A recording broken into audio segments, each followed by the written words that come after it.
waa maalin weyn oo ka mid ah maalmaha bogagga hore kaga xadhan dhigaal taariikheedka dalkeenna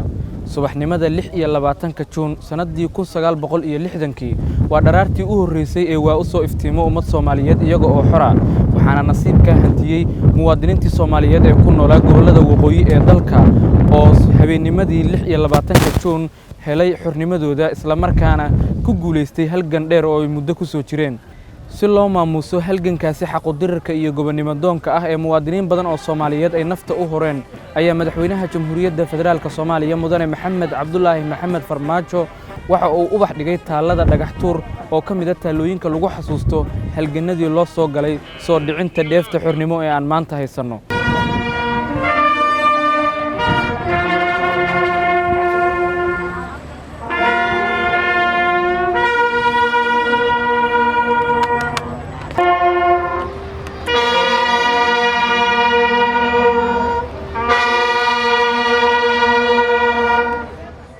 madaxweynuhu bulsho kala qayb gashay ubax dhiga oo halkan ku sugan ayuu u sheegay in dawladda Soomaaliyeed ay ka go'an tahay horumarinta dawladnimada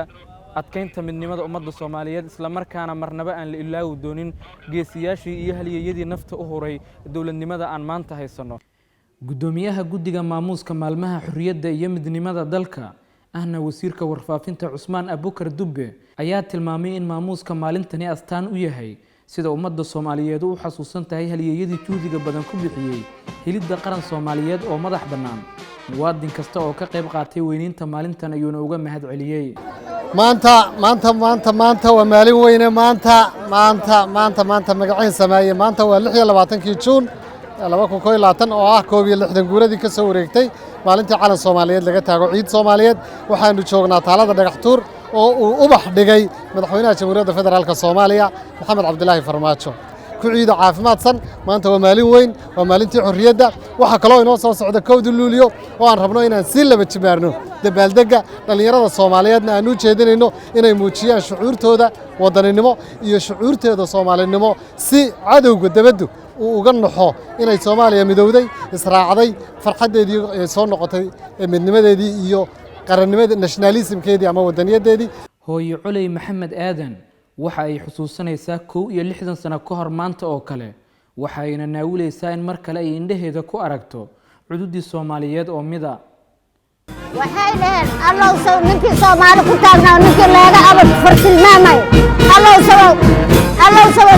Soomaali ka dhaxsan allow soo gaaro soo yeero galab sabtiye saacadu waa wareegaan sila u ninkii todoba bari noola gabal u noqdo dadkii hore hadalkiisa abu amaya iyo hadu habaar yaabad waa la arkay maanta isku uura la kan yar iyo kan weyn waa la isla wada socday ya maanta ilaahay waxaan ka tuugna in isjecel inuu Allah ka wada dhigo 18 gabal Allah isu keeno oo isjeclaadaan sidoo hore isu jeclaadaan